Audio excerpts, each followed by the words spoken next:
तेरी यहाँ बातें वहाँ, दर्द जिसका जिसमें है, ऐसे करते रहते हो। साला दिमाग ने काम कर। गुड आफ्टरनून एवरीवन, कैसे हैं आप सब? ऑल गुड, बढ़िया, सब मस्त। हाथ तनी को बनाओ, खाओ, जाने खा कर नहीं जाना है, ललन नहीं जाना है, ये खाओ। गुड आफ्टरनून, कैसे हैं आप सब? सब बढ़िया मेरे भाई। कल वॉइस पढ़ रहे थे हम लोग और कल हमने इंटरोगेटिव सेंटेंसेस पढ़ना शुरू करा था, ठीक है? इंटरोगेटिव सेंटेंसेस हमने क्लास 2 जो है वो ठीक है, उसमें स्टार्टिंग का कुछ पार्ट है, उसमें बफरिंग होगी, उसको हटवा देंगे, दोबारा करवा देंगे, ठीक है?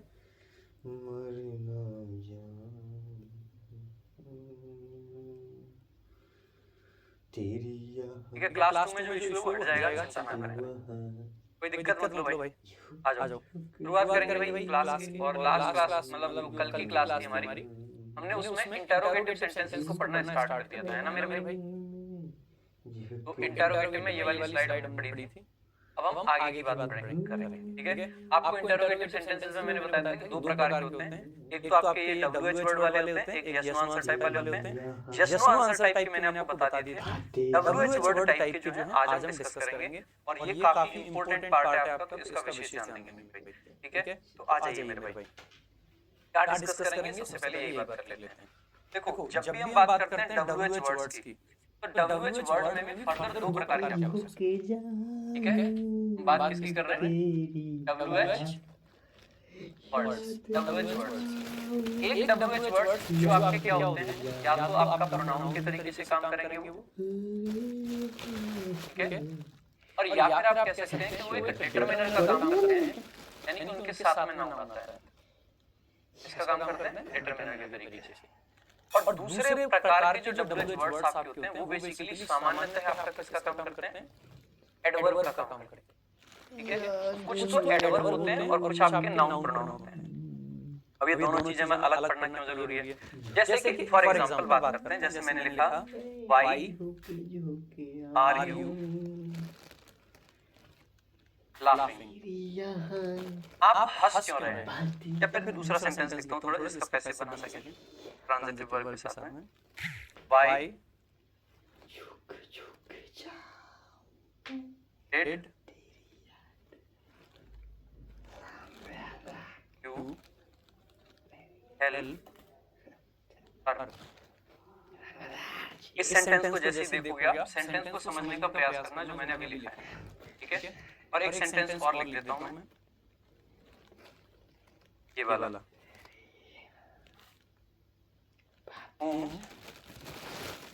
डिड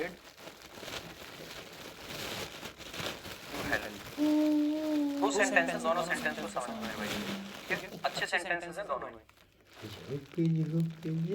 देखो, why did you help her, अब देखो WH वर्ड है, WH वर्ड है यानी क्वेश्चन वर्ड है, और ये भी WH वर्ड है यानी क्वेश्चन वर्ड है।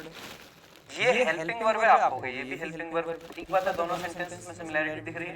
ये आपका सब्जेक्ट है आप हो गए, सर ये यहाँ पे सब्जेक्ट है, ये आपकी मेन वर्ब है आप हो गए, यहाँ पे भी मेन वर्ब है। अब जब हम आगे बढ़ते हैं तो हम देखेंगे कि इस हेल्प वर्ब का ऑब्जेक्ट क्या है? हर है। तो हर आपका क्या है? आप कहोगे सर ये तो ऑब्जेक्ट है, लेकिन इस हेल्प वर्ब का ऑब्जेक्ट क्या है? आप कहोगे सर हमने बचपन से ही पढ़ा है कि हु और हु सब्जेक्ट होता है और हु ऑब्जेक्ट होता है, यानी कि अगर आप ध्यान से देखो तो ये वाला जो हुम है ये बेसिकली हेल्प वर्ब का ऑब्जेक्ट है, यानी कि ये हुम क्या है? ऑब्जेक्ट है। महा गरीब है, गरीब महा दलित। अब WH वर्ड है वो ठीक है, क्वेश्चन पूछने का काम कर रहा है, अच्छी बात है, बहुत बढ़िया बात है, अच्छा काम कर रहा है, बढ़िया आदमी है, ठीक है? क्वेश्चन पूछने का काम कर रहा है, लेकिन क्वेश्चन पूछने का काम करते करते सेंटेंस में इसका फंक्शन भी तो होगा कुछ, सेंटेंस में इसका फंक्शन भी तो होगा कुछ। अगर इसका फंक्शन होगा ही कुछ, इसका मतलब है ये आपका ऑब्जेक्ट है, ठीक बात है? अच्छा, दूसरा देखेंगे व्हाई। अब व्हाई का मतलब क्या होता है? व्हाई का मतलब क्या होता है? व्हाई का मतलब बेसिकली ये कारण पूछता है। भाई देखो, why did you help her, आपने उसकी मदद क्यों की? क्यों? कारण, कारण रीजन को बताने वाले शब्द एडवर्ब होते हैं, तो रीजन को पूछने वाला शब्द क्या होगा? वो भी एडवर्ब होगा। तो ये जो वाई है ये एडवर्ब का काम कर रहा है और ये जो हुम है ये ऑब्जेक्ट का काम कर रहा है। अब इससे डिफरेंस क्या आ गया? अब भाई ऑब्जेक्ट जो होता है, सब्जेक्ट हो या ऑब्जेक्ट, वो अपने आप में क्या होते हैं? प्रोनाउन होते हैं। कायदे की बात ये क्या है? प्रोनाउन है, ठीक है, और ये आपका एडवर्ब है। अब इससे सर फर्क क्या पड़ेगा? हम ये चीजें मतलब सीख क्यों रहे हैं?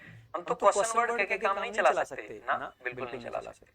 क्यों नहीं चला सकते? उसका कारण एक बार समझिएगा मेरे भाई। जब भी हम बात करते हैं नाउन की, तो अगर कोई प्रोनाउन है या फिर डिटरमिनर बन गया, जैसे विच बुक लिख दिया तो बुक नाउन है, विच वहां पे डिटरमिनर है। तो जब भी हम बात करते हैं नाउन प्रोनाउन की, तो नाउन प्रोनाउन किसी भी सेंटेंस में काम किया करते हैं किसका मेरे भाई? सब्जेक्ट का, कह सकते हो, या ऑब्जेक्ट का। और जब हम वॉइस को बदलते हैं तो सेंटेंस के सब्जेक्ट और ऑब्जेक्ट दोनों पे ही प्रभाव पड़ता है। ऑब्जेक्ट को बना देते हैं सब्जेक्ट और सब्जेक्ट को बना देते हैं ऑब्जेक्ट। यानी कि जब हम एक्टिव से पैसिव जाएंगे तो भाई हु हो या हुम हो, उसमें फर्क तो पड़ेगा। अगर मान लो वो सब्जेक्ट था, मान लीजिए हु था और सब्जेक्ट तो शुरू में आ रखा है, और सब्जेक्ट को पैसिव बनाते थे हम कहां ले जाते हैं? बाई के साथ लिख देते हैं। बाई तो बाद में आ जाना चाहिए हु, लेकिन डब्ल्यूएच वर्ड कहता है मैं तो सेंटेंस में सबसे पहले आऊंगा, तो गड़बड़ होगी। यानी कि ये जो हम सीख रहे हैं वो इसलिए सीख रहे हैं क्योंकि हमें जरूरत पड़ती है, हमें जरूरत पड़ती है इस जो हु है, हुम है, व्हाट है, इनको चेंज करने की वॉइस में। तो कौन से शब्द हैं? सबसे पहले ध्यान रखेंगे हु हो गया और आपका हुम हो गया, उसके अलावा आपका व्हाट हो गया और आपका विच हो गया। ये चारों शब्द जब भी आपके सेंटेंस में आए और वॉइस को चेंज करने को कहा जाए तो आपको विशेष ध्यान देना होगा। एडवर्ब के रूप में कौन से आ जाते हैं? वाई आ जाए कोई फर्क नहीं पड़ेगा, वैन आ जाए कोई फर्क नहीं पड़ेगा, हाउ आ जाए कोई फर्क नहीं पड़ेगा। ये सब आपके नॉर्मल एडवर्ब्स होते हैं, ईटीसी, इनसे कोई भी फर्क आपको नहीं पड़ता। बस आपको फर्क किससे पड़ेगा? आपको फर्क पड़ेगा हु, हुम, व्हाट और विच से। कैसे फर्क पड़ेगा अभी जान लेते हैं एक बार मेरे भाई। जैसे कि एक सेंटेंस मैंने आपके सामने लिखा, हु डिड यू, या हु डिड हेल्प,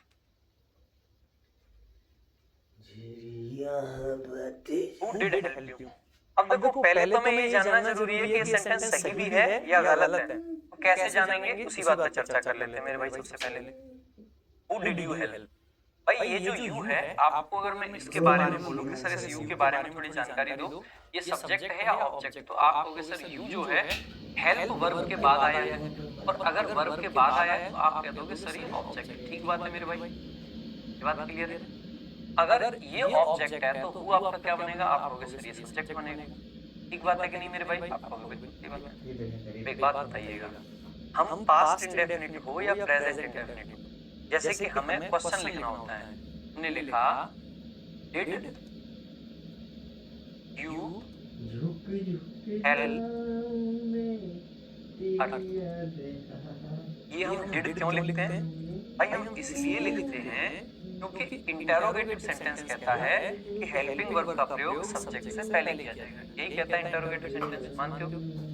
लेकिन मेरे भाई एक बात बताओ, दूसरी प्रॉपर्टी हमारी क्या कहती है कि अगर इंटरोगेटिव सेंटेंस में कोई WH वर्ड आएगा तो सबसे पहले WH वर्ड लगाया जाएगा, मानते हो? दो चीजें तो होती हैं। अगर हम प्रश्नवाचक वाक्य लेते हैं तो दो चीजों का हमें ध्यान रखना होता है। पहली चीज ये होती है कि हेल्पिंग वर्ब का प्रयोग सब्जेक्ट से पहले करते हैं, बात सही है। दूसरी चीज ये होती है कि जो आपका WH वर्ड होता है वो शब्द जो WH से बना है उसका प्रयोग हम सेंटेंस में सबसे पहले करते हैं, मानते हो? अब जब यहाँ देखा तो ठीक है हेल्पिंग वर्ब को सब्जेक्ट से पहले लिख दिया, लेकिन मेरे भाई हु के साथ में क्या होता है?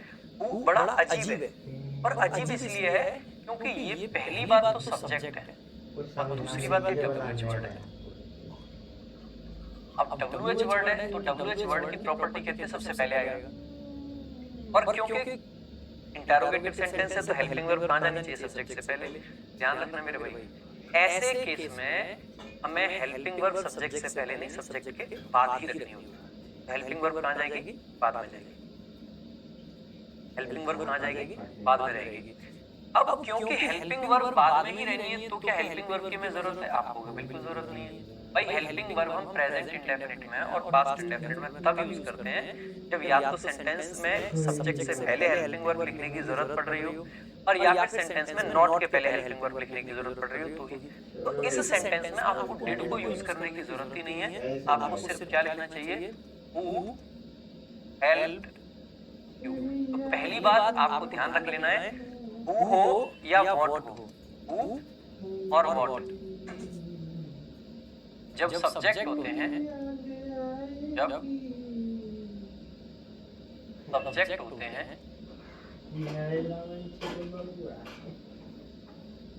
तो इनके साथ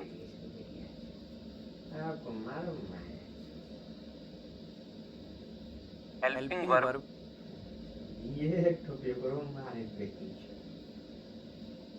के रूप में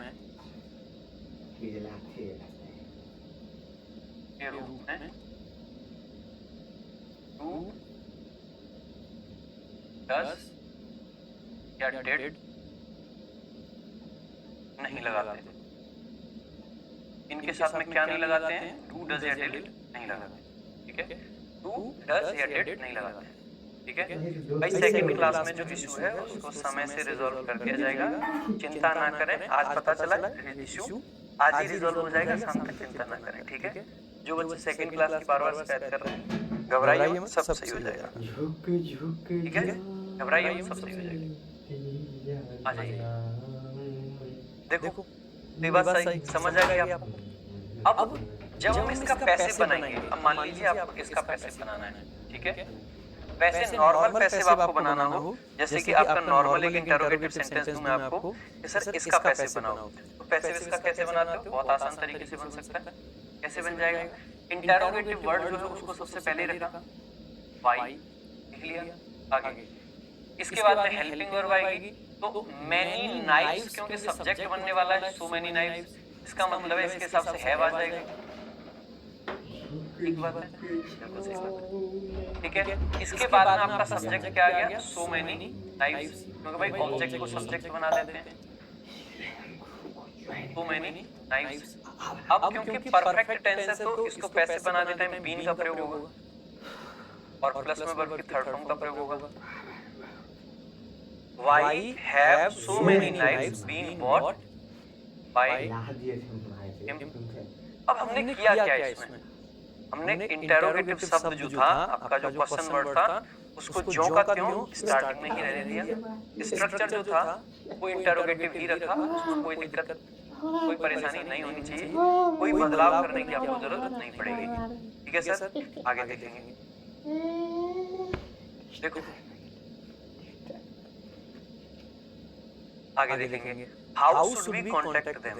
अब देखो यहाँ पे भी क्या है, क्वेश्चन वर्ड क्या है, हाउ है, हाउ को जैसे के तैसे लिख लिया हमने, ठीक बात है सर। आगे देखेंगे, ठीक है। उसके बाद में हेल्पिंग वर्ब आपकी शुड आनी है। अब शुड में तो सिंगुलर प्लूरल का फर्क ही नहीं पड़ना है, तो इसको वैसे ही लिख दिया। भाई देम को हमें सब्जेक्ट बनाना पड़ेगा पैसे बनाते टाइम, तो देम को किसमें चेंज कर देंगे, दे में। और कॉन्टेक्ट, अब देखो शुड है तो वर्ब की मतलब जब मॉडल आता है तो पैसे बनाते time model plus be plus verb की थर्ड फॉर्म आती है, तो यहाँ पे हमें बी ऐड करना पड़ेगा। वर्ब की थर्ड फॉर्म क्या आ जाएगी, contacted. Why should they B contacted by us, why should they B contacted by us. इस प्रकार से आपका बन जाएगा। लेकिन मेरे भाई बात ना यहाँ तक सीमित है नहीं, बात कुछ और है। बात आपकी आएगी यहाँ पे। अब ये वाले क्वेश्चन को जब आप पैसे बनाने लगोगे तो अब इसमें देखो पता है क्या है, आपको लगेगा कि सर ये तो WH वर्ड है, WH वर्ड है तो शुरू में जैसे के तैसे लिख दिया। जैसे ही आप लिखोगे फिर आप लिख दोगे सर हेल्पिंग वर्ब। मेरे भाई जैसे ही आप ऐसे लिख दोगे ना तो सेंटेंस गलत हो गया। क्यों गलत हो गया, हम पैसिव में ये पढ़ते आए हैं कि सब्जेक्ट को बाई प्लस ऑब्जेक्ट में बदल देते हैं। बात है, सब्जेक्ट को बाई प्लस ऑब्जेक्ट में बदल देते हैं। अब देखो हु क्वेश्चन वर्ड है, बहुत अच्छी बात है, लेकिन हु सब्जेक्ट भी तो है और सब्जेक्ट को तो बाई के साथ जाना पड़ेगा और ऑब्जेक्ट में बदलना पड़ेगा। तो ऐसे केस में आपको क्या लगेगा कि सेंटेंस को वैसे आगे से बना दो और यहाँ पे लास्ट में बाई लिख देंगे। जैसे ही बाई हूं आप बाद में लिखोगे फिर से गड़बड़ आपसे हो जाएगी। और अब की बार क्या गड़बड़ आपसे हो रही है कि भाई WH वर्ड को सेंटेंस में बाद में नहीं शुरू में लिखा जाता है, इसलिए बाई हूं आप पीछे भी नहीं लिख पाते। इसका एक तरीका ये निकाला गया कि उन्होंने एक काम करें, बाई को लिख लें और साथ में हूं को लिख लें। अब इससे क्या हुआ कि जो WH वर्ड है वो शुरू में बेटी चोर खाए को हमने बाई के साथ में हूं में भी बदल दिया, दोनों काम हो गया। अब क्योंकि क्वेश्चन वर्ड पहले आ चुका है तो अब हेल्पिंग वर्ब आ जाएगा, क्या आ जाएगा, कैन आ जाएगा। अब क्योंकि हेल्पिंग वर्ब आ गई, क्वेश्चन वर्ड आ गया तो आपका क्या आ जाएगा, सब्जेक्ट। आप देखोगे यहाँ पे देखो हु सब्जेक्ट था, कैन हेल्पिंग वर्ब थी, ट्रांसलेट मेन वर्ब थी और दीज पोएम्स आपका ऑब्जेक्ट था। आप कह सकते हो ऑब्जेक्ट को क्या करना पड़ेगा, सब्जेक्ट बनाना। तो हाउ कैन दीज पोएम्स को सब्जेक्ट बना दिया, ठीक है। अगर दीज पोएम्स को हमने सब्जेक्ट बना ही दिया है तो आगे क्या आ जाएगा, कैन के बाद में बी की फॉर्म आ जाएगी, मॉडल को ट्रांसलेट कर रहे हैं क्योंकि मतलब मॉडल का वॉइस बना रहे हैं क्योंकि हम अगर बी लिख दिया है हमने तो वर्ब की थर्ड फॉर्म आगे आ जाएगी ट्रांसलेटेड। बात समझ आई कि हु को किस तरीके से चेंज करना है। By whom can these poems be translated, और लास्ट में क्या करना है, क्वेश्चन मार्क लगाना है। सारे में ही लास्ट में क्वेश्चन मार्क लगेगा।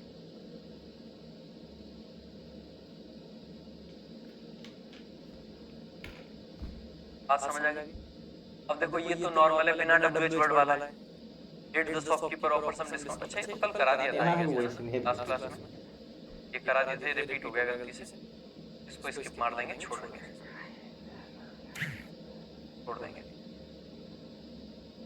किसी को कोई डाउट इसमें, इस वाले में कोई डाउट? बेटा हुम आएगा क्योंकि सब्जेक्ट को ऑब्जेक्ट में बदलते हैं। अब आपको पता होना चाहिए कि ये जो WH वर्ड होते हैं वो आपका सब्जेक्ट होता है और हुम आपका ऑब्जेक्ट होता है, ठीक है। हुम आपका ऑब्जेक्ट होता है, लूट लेता है, ठीक है।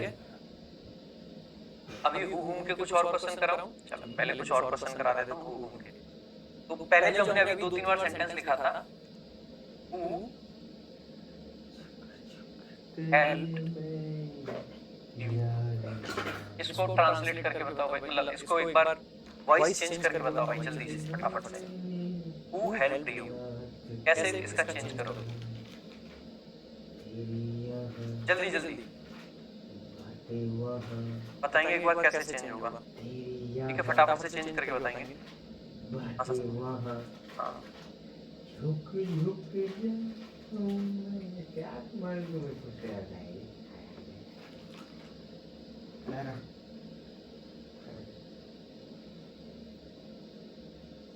खाली खाली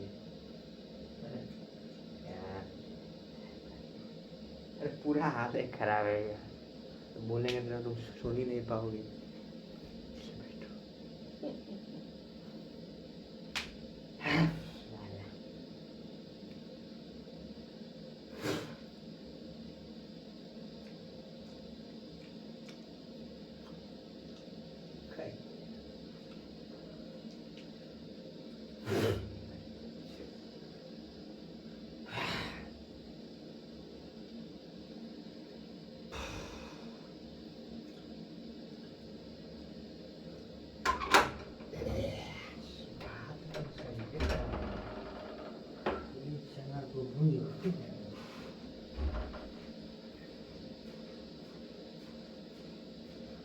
कॉल आ गई थी अर्जेंट।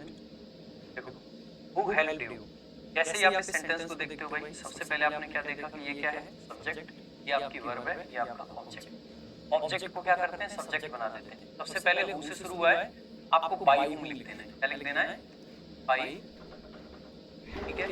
और क्योंकि पास्ट का इंडेफिनिट टेंस है तो हेल्पिंग वर्ब के रूप में क्या लगा देना है आपको। अब देखो आप में से कुछ बच्चे वॉज लगा देंगे, लेकिन ध्यान रखना है ऐसे वॉइस में सब्जेक्ट क्या बनने वाला है, आपका यू बनने वाला है, तो यू के हिसाब से आपको वर लगाना है, वॉज नहीं। तो बाय हुम वर यू, ठीक है। और अब वर्ब की थर्ड फॉर्म लिख देंगे हेल्प्ड, तो बाय हुम वर यू हेल्प्ड। तो जो बच्चे वॉज यू वर हेल्प लिख रहे थे वो आपके गलत है, तो वॉज नहीं आएगा, यू के साथ में वर आएगा। बात समझ आई। और अगला क्वेश्चन दे देता हूँ, एक बार उसको भी बनाइएगा। लिखा who invited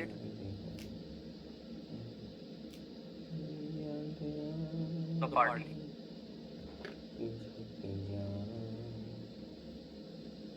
बनाओ भाई, ये पहला था, ये आपका दूसरा, ये आपका एक और लिख देता हूँ तीसरा, ये तीसरा सेंटेंस और लिख देता हूँ एक। So who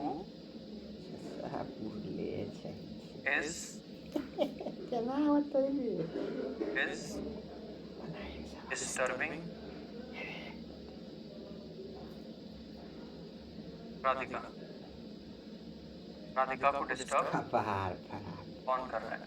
ठीक है, दोनों का बनाओ भाई जल्दी जल्दी, फटाफट फटाफट, जल्दी जल्दी।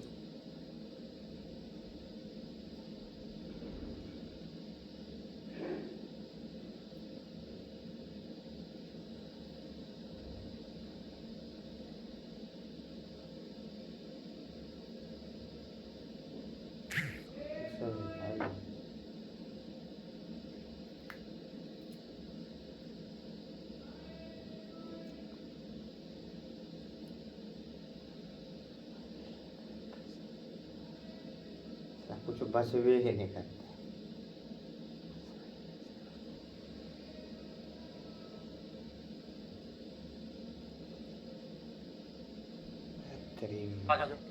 देखो, सबसे पहले सेंटेंस को समझना होता है एक्टिव में, है ना?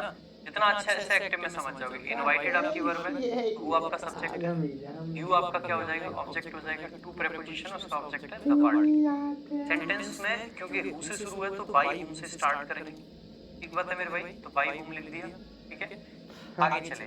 अब बाई हुम के बाद में क्योंकि इनवाइटेड पास्ट का इंडेफिनिट टेंस है, इनवाइटेड पास्ट का इंडेफिनिट है, तो वॉज वर आएगा। यू के हिसाब से वर का प्रयोग होगा, ना कि वॉज का, तो वर आ गया, यू आ गया और invited. By whom were you invited, और कहाँ इनवाइट किए गए? टू द पार्टी, आपका करेक्ट। तो by whom were you invited to the party. Last वाले देखो, हु इज डिस्टर्बिंग राधिका। जैसे ही आपने देखा हु आ रखा है तो स्टार्टिंग में बाई हुम तो आ ही जाएगा, पढ़ेगा तो पढ़ेगा फुल की मार। और इज आपकी क्या है? यहाँ पे वर्ब है। अब राधिका के हिसाब से इज ही रहेगा, तो इज आ गया और राधिका आपका सब्जेक्ट आ गया। अब आपको पता है कॉन्टिन्यूअस टेंस है, तो इसमें तो बीइंग का प्रयोग भी होता है, तो पहले बीइंग आ जाएगा। कॉन्टिन्यूअस टेंस में बीइंग आता है, ठीक है, और फिर वर्ब की थर्ड फॉर्म आएगी तो डिस्टर्ब हो जाएगा, डिस्टर्ब्ड, ठीक है। So by whom is Radhika being disturbed, ये आपका करेक्ट पैसिव बन जाएगा। तो by whom is Radhika being disturbed, by whom is Radhika being disturbed. अब देखो यहीं पे एक पॉइंट आपको और बता देता हूँ, ध्यान देंगे थोड़ा सा इस पॉइंट पे, अच्छा पॉइंट है ना। पॉइंट दरअसल आपका क्या है? ये पॉइंट आपका ये कहता है कि ये जो बाई हमने आगे यूज करा है, इसी बाई को हम ऐसा भी कर सकते हैं कि पीछे पहुंचा दें, यानी कि सेंटेंस की शुरुआत ऐसे करके कर दें कि हूं वर हेल्प बाई, यानी कि हूं को आगे यूज किया और बाई को हमने कहां कर दिया। और जब भी हम ऐसा कर देते हैं कि बाई को पीछे कर देते हैं, तो हम हूं तो यूज कर ही सकते हैं, लेकिन हूं से भी और जो बेहतर माना जाता है वो होता है, क्योंकि बाई जो कि प्रीपोजिशन है उसका ऑब्जेक्ट हूं है, अगर ये पीछे चला गया तो हूं की जगह पे हम सिंपल हु भी लिख सकते हैं। यानी कि इसी सेंटेंस को मैं ऐसे भी लिख सकता हूं, who were you helped by, who were you helped by. इसको लिख सकता हूं, who were you invited to the party, ठीक है, who were you invited by to the party. अब देखो जब भी हम इस वाले को ऐसे लिखेंगे, इसको भी कैसे लिख देंगे? हुम की जगह पे हुआ जाएगा, अगर बाई पीछे जा रहा है, आप चाहें तो हुम लिख लें, आप चाहें तो हुम लिख लें, इसीलिए एम को ब्रैकेट में डाल रहा हूं। एम को ब्रैकेट का मतलब है कि हुम भी या हु भी। फिर आपका वर आ गया, जो कि वर्ब हेल्पिंग वर्ब थी आपकी, ठीक है, फिर यू आ गया आपका, फिर आपका इनवाइटेड आ गया,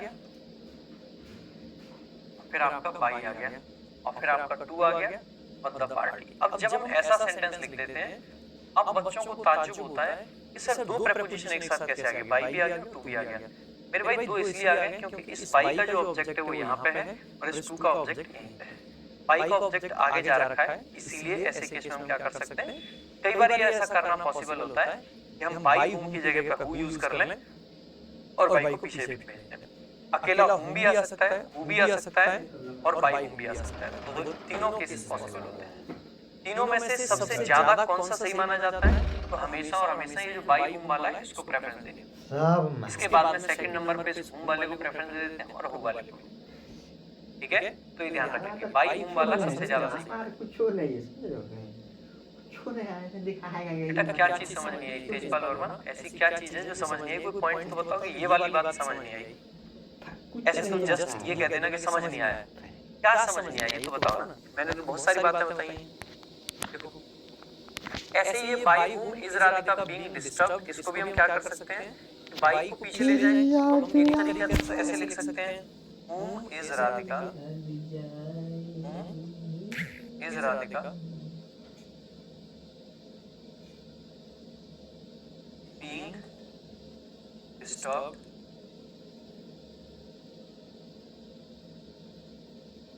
by, इस टाइप से लिख सकते हैं। दूसरा हम क्या कर सकते हैं? हम की जगह पर हु भी लिख सकते हैं, who is Radhika being disturbed by। ठीक है, इस प्रकार से और भी एग्जांपल्स लेंगे, चिंता ना करें। तो वे 3 एग्जांपल थे। चौथा एग्जांपल ले लेते हैं भाई इसी चीज का। एग्जांपल नंबर 4 आपके सामने है। जैसे कि मैंने लिखा who has done this work। बताएंगे भाई 5वां एग्जांपल,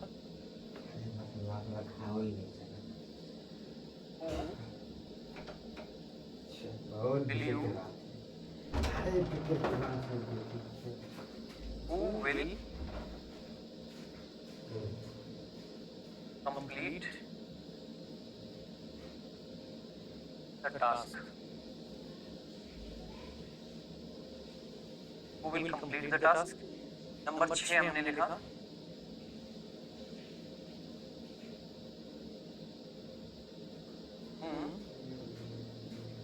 will see, select और हम हूं की तरफ भी आगे हूं वाले ले लिखेंगे, है ना। और अरे विचित्र बात है, बड़ी विचित्र बात है। खैर जा रहे स्कूल में क्या देंगे लोग अपने भागे हो बेटा। Does he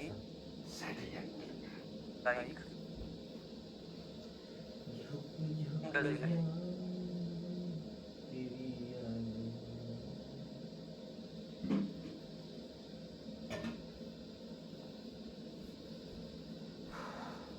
अरे वोट का क्या होगा? वोट का क्या होगा वो मैंने अभी बताया ही नहीं। पहली बात तो ये डाउट होना ही नहीं चाहिए। ऐसा क्यों होता है, कैसा क्यों होता है? ऐसा क्यों होता है, ऑब्जेक्ट क्यों होता है, बस होता है भाई। अगर कोई कल को आपसे ये कहे कि आपका नाम तेजपाल क्यों है? अब ये थोड़ी नहीं है कि बचपन में मैं पाल को तेज लेके दौड़ रहा था तो तेजपाल मेरा नाम हो गया। ऐसा कोई लॉजिक थोड़ी नहीं। कुछ चीजें जो होती हैं वो होती हैं। अब हूं ऑब्जेक्ट क्यों होता है? मतलब होता है भाई, वो सब्जेक्ट होता है इसलिए हूं ऑब्जेक्ट होता है। नहीं, ये तो ऐसा ही क्वेश्चन है, आप लड़के क्यों? अरे क्या कहे सलाह आप गोबर क्यों नहीं? नहीं, वो सब्जेक्ट क्यों है, वो ऑब्जेक्ट क्यों है? कुछ चीजें तो बेसिक माननी पड़ेंगी ना जीवन में, या कुछ भी बेसिक चीजों को मानोगे ही नहीं। ये मान के चलोगे कुछ नहीं होता है, सब मोह माया है। नहीं आप चाहते हैं कि थोड़ी होता है जी। आ जाओ सकते हैं जी। नेक्स्ट देखेंगे अगला क्वेश्चन आता ये को उल्टा किया और लिखते हैं आप खत्म है।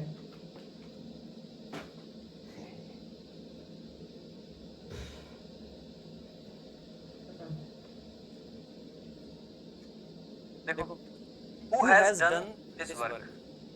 जैसे ही आप इस सेंटेंस को देखोगे, अगर इसका पैसिव आपको बनाना है तो सबसे पहले सेंटेंस को समझना पड़ेगा मेरे भाई। वो आपका सब्जेक्ट है, एज हेल्पिंग वर्ब है, डन मेन वर्ब है, दिस वर्ब ऑब्जेक्ट है। अब क्योंकि हु सब्जेक्ट में आ गया तो सबसे पहले हम क्या करेंगे? बाई हूं लिख देंगे।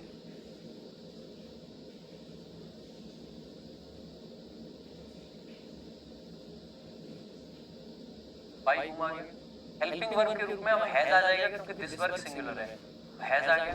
फिर आपका सब्जेक्ट आ गया दिस वर्ब, क्योंकि हैज प्लस वर्ब की थर्ड फॉर्म है तो पैसिव में बीन भी आ जाएगा, तो been done. By whom has this work been done? By whom has this work been done?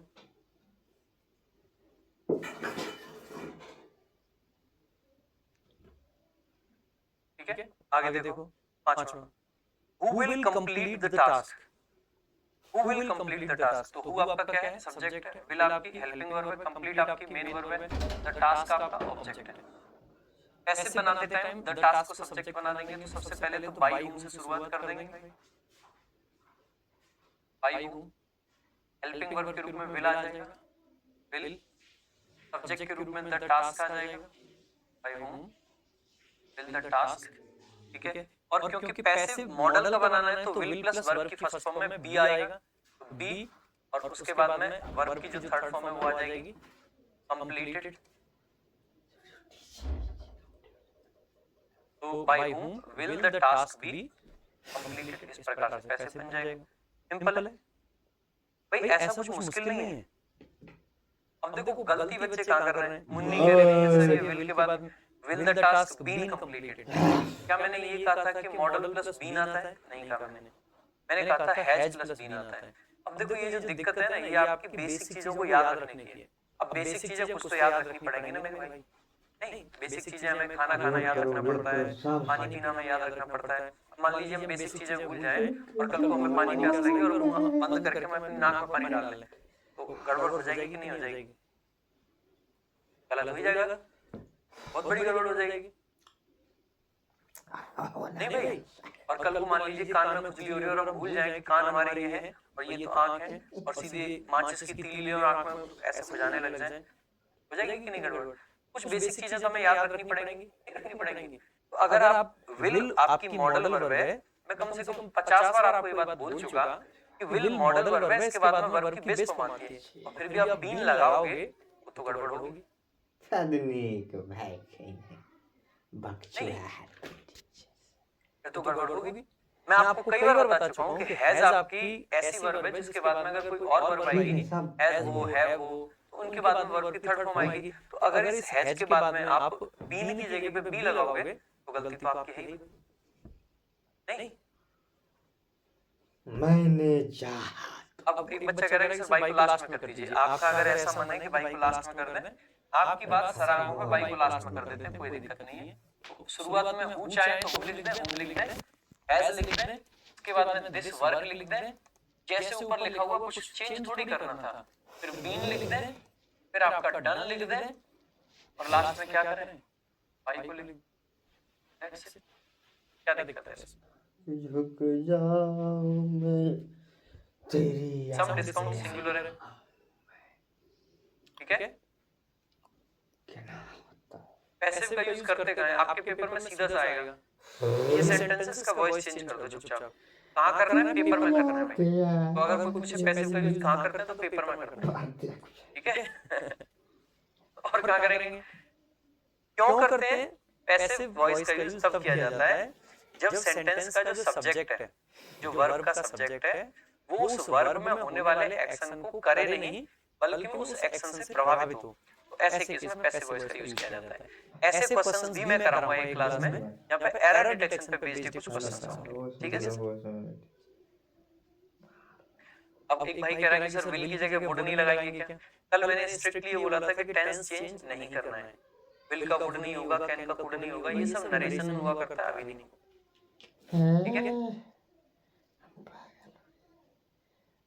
अब अमन कुमार कह रहे हैं कि सर हमें कैसे पता चलेगा कि मॉडल है सिंपल टेंस है? अरे ताऊ, पिछला चैप्टर कौन सा पढ़ाया था? वर्ब चैप्टर, उसमें मॉडल्स नहीं पढ़ाए थे? दिमाग खाया यार। हमें कैसे पता चलेगा कि मॉडल है कि सिंपल टेंस? भाई पढ़ाए हैं मॉडल, शैल, विल, कैन, दिमाग कुड, ही ये तुम सब खा गए मॉडल्स ही तो होते हैं। पता चल जाता है, एक बार बता दिए। आपको बचपन में पहली बार कैसे पता चला था? दिमाग ही तुम खा गए। जैसे कुछ लोग अब ये कहने लग जाते हैं ना कि सर ये तो आपने बता दिया कि मॉडल है। आप नहीं बताते तो कैसे पता चलता है कि मॉडल है? बचपन में अगर कोई आपको ये नहीं बताता कि रोटी है, तो आपको कैसे पता चलता है कि रोटी है? नहीं पता चलता। हर चीज कोई ना कोई कभी ना कभी बताता है हमें जिंदगी में, हर मोड़ पे। बस ऐसे ही मैं आपको बता रहा हूँ, पिछले चैप्टर में ये सब चीजें पढ़ाई है मैंने कि ये मॉडल है, ये आपकी हैज, दिक्कत है। हैव, हैड, ये आपकी प्राइमरी ऑक्सिलरी होती है, primary helping verb, is, am, are, was, were, ये भी प्राइमरी वर्ब होती है। ये सब चीजें भाई कोई ना कोई तो जीवन में बताता है ना कभी ना कभी तो। बस आ जाओ भाई, उतना भी आ रहा है। ठीक है। नेक्स्ट देखिए, whom will see select for the post। अब देखो ये whom के क्वेश्चन आ जाएंगे।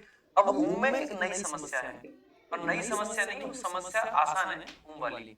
क्या है कि whom देखो एक तो क्वेश्चन वर्ड है और साथ ही साथ में सेंटेंस का ऑब्जेक्ट भी है, क्योंकि whom ही अपने आप में ऑब्जेक्ट होता है। ठीक बात है, क्या होता है अपने आप में ऑब्जेक्ट होता है। ठीक बात है,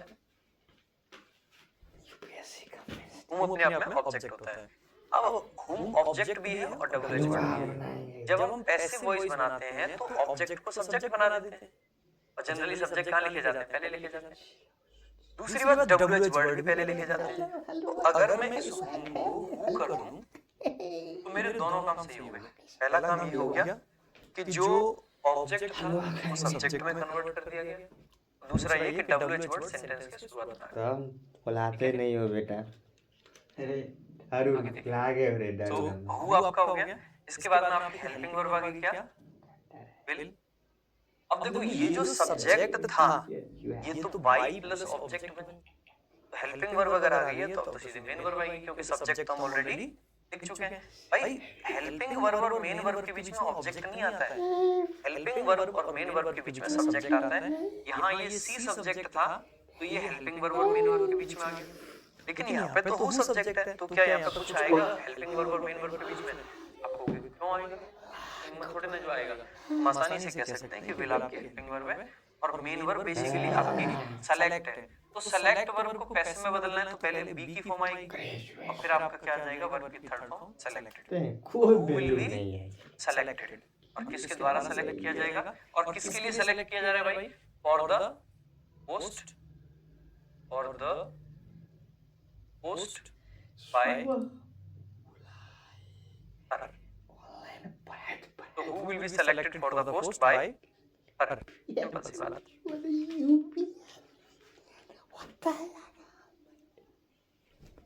सेकंड क्लास जिनकी सही से नहीं चल रही करा देंगे सही, आज बता दिया सही हो जाएगी। जानते हो अच्छा भाई, whom does he like, वह किसको पसंद करता है।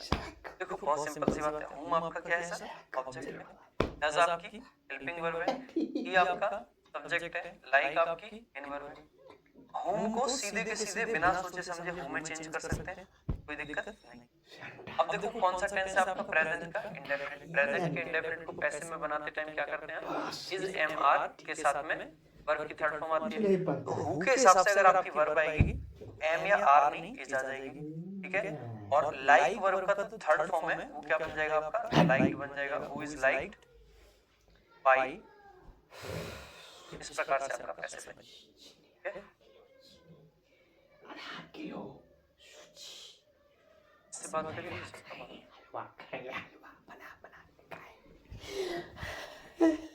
ठीक बात है। अब देखो एक क्वेश्चन एक बच्चे ने बार-बार पूछा है कि सर पार्टी वाला दोबारा से समझा दो कि पार्टी को हमने ऑब्जेक्ट क्यों नहीं माना, क्योंकि चाचा जी पार्टी वाला जो है इसमें टू आपका प्रीपोजिशन है और पार्टी उसका ऑब्जेक्ट है। तो पार्टी ऑब्जेक्ट तो है लेकिन प्रीपोजिशन का ऑब्जेक्ट है, और हम पैसिव जब बनाते हैं तो हम वर्ब का पैसिव बनाते हैं, ठीक है, वर्ब का पैसिव बनाते हैं।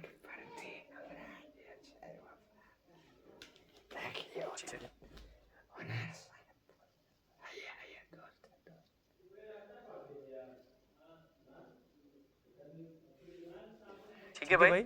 सो हु इज, ऐसे केस में आपको क्या करना पड़ेगा, पार्टी से नहीं बना सकते, यू इस वर्ब का ऑब्जेक्ट है तब इससे बनाओ, ठीक है। आगे देखिए,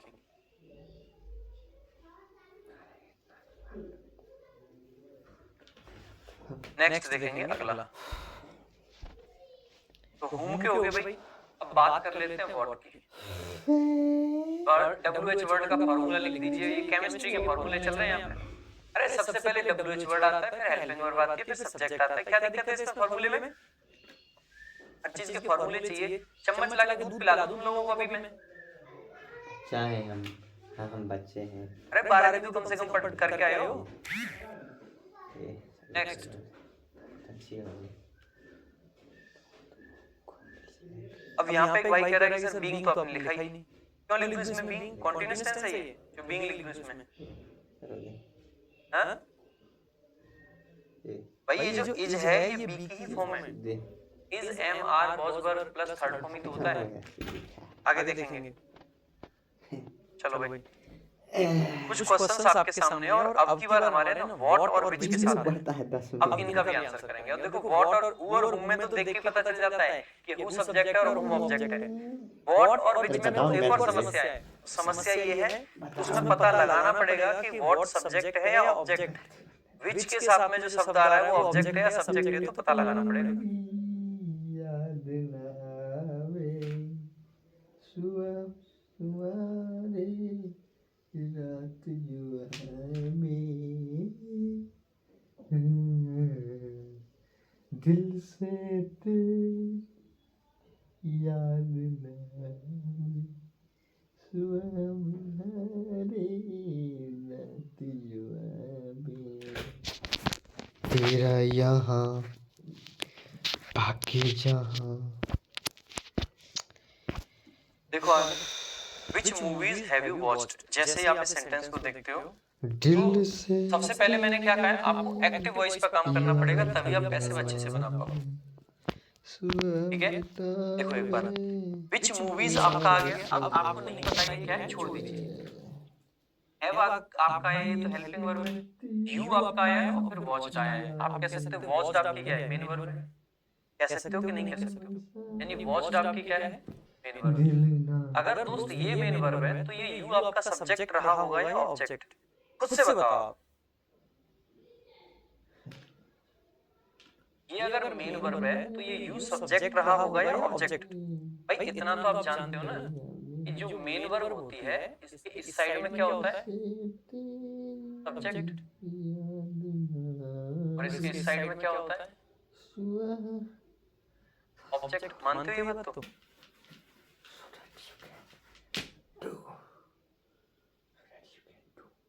मानते हो कि नहीं मानते हो?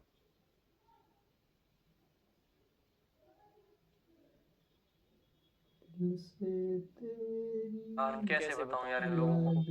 सी को ऑब्जेक्ट क्यों नहीं दिया? अबे ताऊ सी ऑब्जेक्ट कब से होने लगा? सी सब्जेक्ट होता है। इतनी बेसिक सी जानकारी नहीं है क्या? और बता नहीं रहा कि ये वर्ब है, वर्ब से पहले सब्जेक्ट आया करते हैं, ऑब्जेक्ट नहीं आते। बात सुनते नहीं हो, कमेंट करते रहते हो, फिर तुम कहते हो कि कैसे पढ़ेंगे सब समझ आए। पढ़ो ऐसे सब समझ तब आएगा जब मोबाइल पे कमेंट से ध्यान हटा के पढ़ाई पे ध्यान लगाओ। अब की बार कमेंट नहीं लूंगा फालतू का एक भी।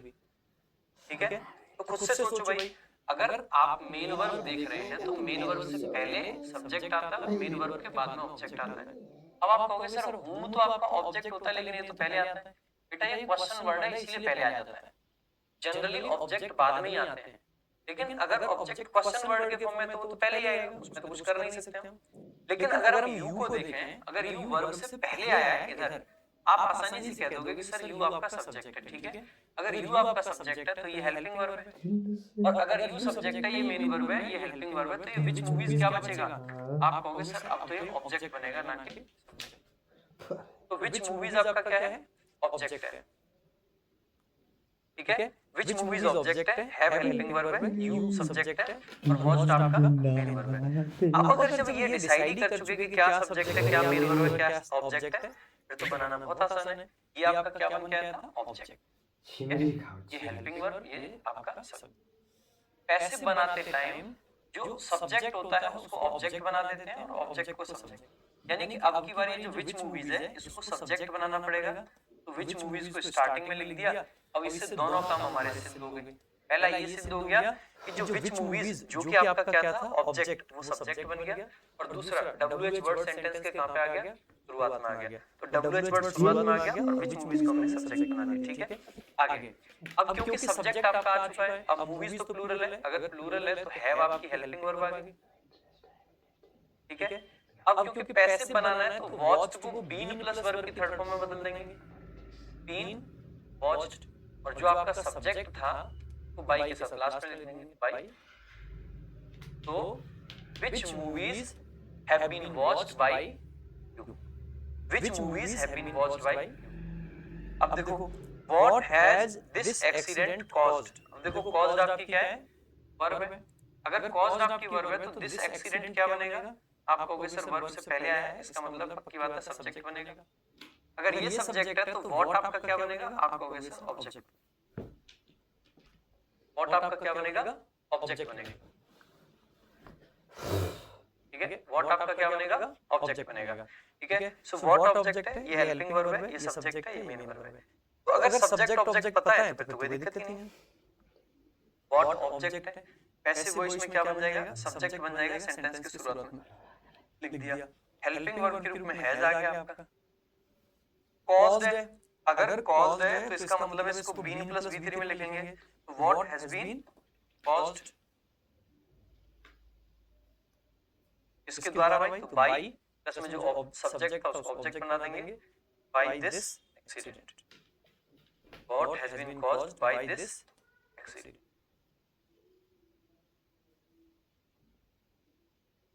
इस प्रकार से आपका आंसर सही बन गया। ठीक है, आगे देखो what has caused the accident, जैसे आप देखते हो कि देखो caused आपकी वर्ब है, अब की बार caused के बाद में आया the accident, आप कह दोगे सर the accident आपका ऑब्जेक्ट है क्योंकि बाद में आया वर्ब के। अगर the accident ऑब्जेक्ट है तो ये what क्या बचा? आप कहोगे अब की बार तो सब्जेक्ट है, क्योंकि ऑब्जेक्ट तो पहले से है, हमें जरूरत किसकी पड़ेगी? सब्जेक्ट की पड़ेगी। तो यहाँ पे what आपका सब्जेक्ट है। अब क्योंकि what सब्जेक्ट है तो what को किसके साथ लिखना पड़ेगा? हमें by के साथ। तो what जो है सब्जेक्ट भी बन सकता है, ऑब्जेक्ट भी बन सकता है। तो आप इसको जैसे शुरुआत में by whom लिखते थे वैसे ही अब की बार क्या लिखना पड़ेगा? by what, फिर हेल्पिंग वर्ब आ जाएगी has, फिर आपका सब्जेक्ट क्या है? जो ऑब्जेक्ट था वो सब्जेक्ट बन जाएगा, तो the accident आपका सब्जेक्ट बन गया। by what the accident, by what has the accident। अब क्योंकि cause आपकी मेन वर्ब है तो परफेक्ट टेंस है तो बीन आ जाएगा, been. by what has the accident been caused, इस तरीके से पैसिव बन गया। by को शुरू में लिख लिया, हैं?